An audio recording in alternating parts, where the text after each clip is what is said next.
land use map. The second one, character of the neighborhood.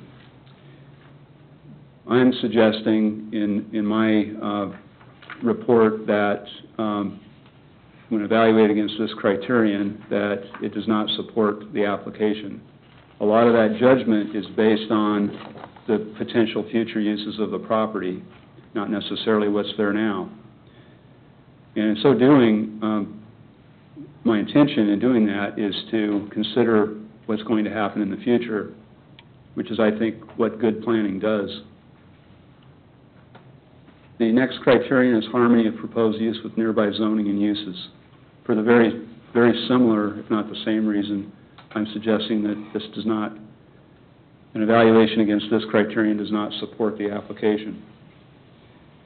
Suitability for land uses, for uses under current zoning. If you look at that, the way I've written it on the screen doesn't say what that criterion means very well, excuse me.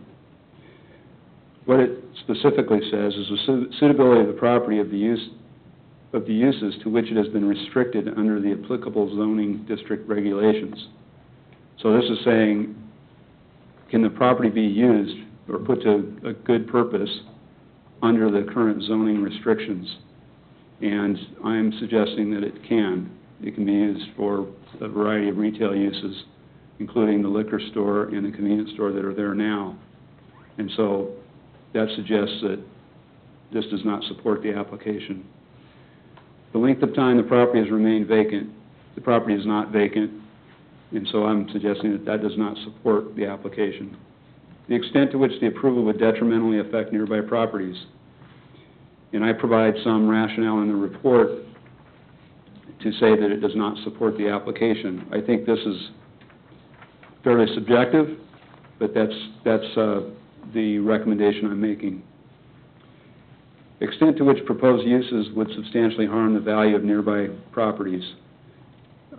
Again, I think that the issue is primarily the characteristics of the use, which the negative effects of it are probably more aesthetic than anything, but potentially they lead to similar uses that have the similar aesthetic effects, and they reflect on the image of that neighborhood and on the city at a pretty visible location. The next criterion really relates to the capacity of the road network, the capacity of the infrastructure at that location. And capacity of the infrastructure is not an issue. This is not going to create, this type of zoning on that small piece of ground is not going to create a problem for the road network. I think internally on the site, it's difficult, I think, to commingle these uses that are on there now. There's some issues potentially with parking and circulation with all those used cars displayed, but that's not necessarily an issue for the rezone to address. That's more of an issue for a land use permit to address, and that's something that can be addressed outside this rezone if the zoning allows for that use. The extent to which the proposed use would create excessive air pollution, water pollution, etc., that's not a concern. And so this is not, the proposal is not inconsistent with that criterion. Economic impact of the proposed use on the community. I think one could argue that by allowing a fuller range of uses, that it allows a higher and better and more economic use of the property. At the same time, it's not just the impact on that piece of property, it's on the properties that are adjacent and the properties in the larger community. And you could argue that this has a negative impact on that. But in my report, I'm stating that it's difficult to determine whether or not it has a negative or a positive impact, a net negative or net positive impact on the community. The gain to public health, safety, and welfare due to denial versus hardship the denial imposes on the landowner. I think this is the one that speaks most directly to the use itself and the property owner itself and the operator of the used car lot. I'm stating that, and I'm going to repeat this from the report, The Gardner Community Development Plan does not clearly articulate the desired future uses of the lands along Gardner Road within a quarter to a half mile of the I-35 interchange. Absent a clearer vision for the future development of this area, approval of the proposed C3 zoning may establish a precedent for future uses and zoning decisions regarding the area around the I-35 interchange. While the risks of such a precedent are not great, on the basis that the proposed zoning establishes precedent for future private and public decisions regarding land use, denial of the rezone application helps to protect the public welfare. The denial of the rezone application imposes a relatively minimal hardship to the property owner, since the property owner is not restricted from use of the property as a convenience store for liquor sales or other uses permitted by the C2 zone. And the last criterion is the recommendation of professional staff, and staff is recommending that the rezone request not be approved based on all of the above criteria and just generally the other considerations. The other considerations in the report elaborates a little on economic impact, but that's addressed specifically in one of the criteria. The other thing to consider is the issue of spot zoning.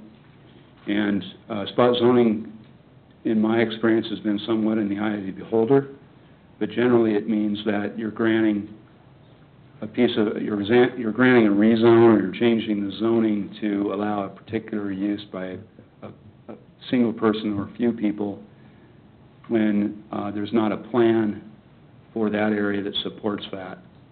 So it's kind of an incremental decision rather than a long-term decision. Again, I think that's somewhat in the eye of the beholder, but it's been defined and redefined through case law over time.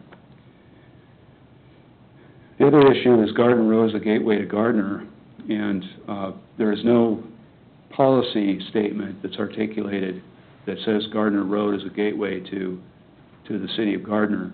But I think that if you look at its visibility, where you access it off of an interchange, it is clearly potentially a gateway and reflects either positively or negatively on the community to those people who are entering Gardner from that vantage point. And so that just suggests that I think that it's arguably, for some, aesthetics matter, and image matters, and that's the gateway idea, that's the gateway concept, that's the community's way to put its best foot forward is at its gateway. Again, acknowledging that the comprehensive plan, and there's no other document that I'm aware of that declares that to be a gateway.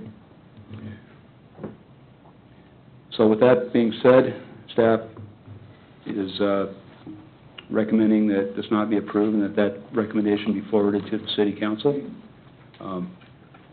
Certainly some discussion is probably in order. The applicant is here, the landowner and the operator of auto sales.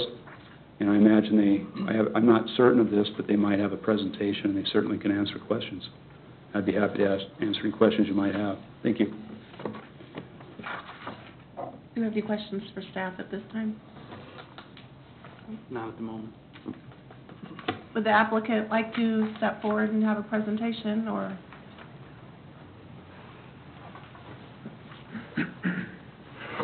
I don't know if you want me and Mr. Singh to come up. You can both come up, or one at a time. I just do, however, need you to state your name and address for the record. Grab my papers real quick. Go ahead. Well, what is he, Mike? My name is Tyrone Jones. My address is 18336 Mimosa Court, Gardner, Kansas.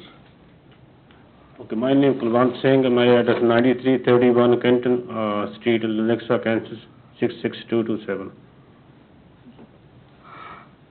Now, you want us, I've never done this before, obviously.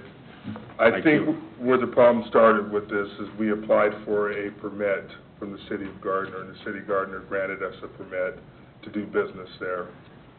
I quit my job, took my life savings, and put it up to try to build my dream, build Mr. Quant's dream. We hired somebody else to come in and run the lot with us.